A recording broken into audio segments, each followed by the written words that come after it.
Après le départ de la maman, elle rentre à l'intérieur.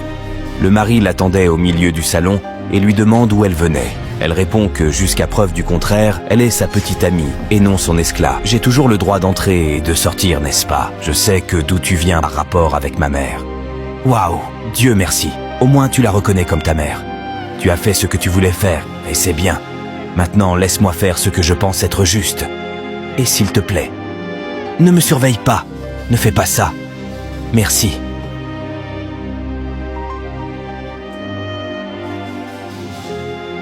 Cette femme Judas veut induire ma copine en erreur. Les villageois ont réussi. Chérie, ne gâche pas cette relation. Ne gâche pas cette relation. Je m'en occupe. Sa sœur et une amie sont venues chez elle et la sœur a exprimé son mécontentement envers son fiancé qui traite mal sa mère car cette dernière l'a porté pendant 9 mois et mérite quand même un minimum de respect. Tu sais quoi? J'ai eu comme impression qu'il n'est plus l'homme dont je suis tombée amoureuse.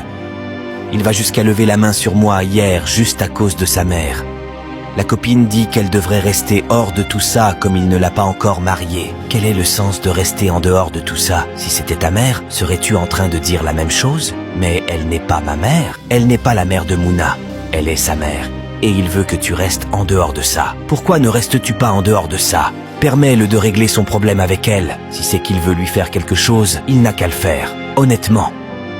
Écoute ma chère, si tu n'es pas prudente, ce mariage ne marchera pas. Et tu penses que je suis plus préoccupé par le fait d'être marié avec lui que par la vie de sa mère?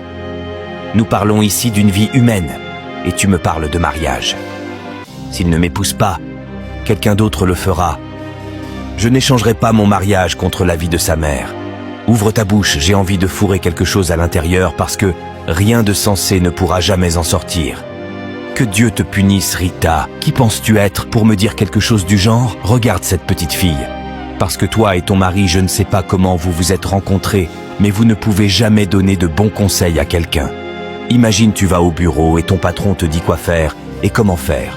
Si tu ne le fais pas, tu seras viré. Je ne comprends pas ce qui ne va pas avec le fait que j'honore mon mari dans sa propre maison. Tant que l'argent coule, je ne ferai pas cela. Je le traiterai le plus longtemps possible car cette femme a besoin qu'on s'occupe d'elle. Mets en favori et partage pour retrouver la suite.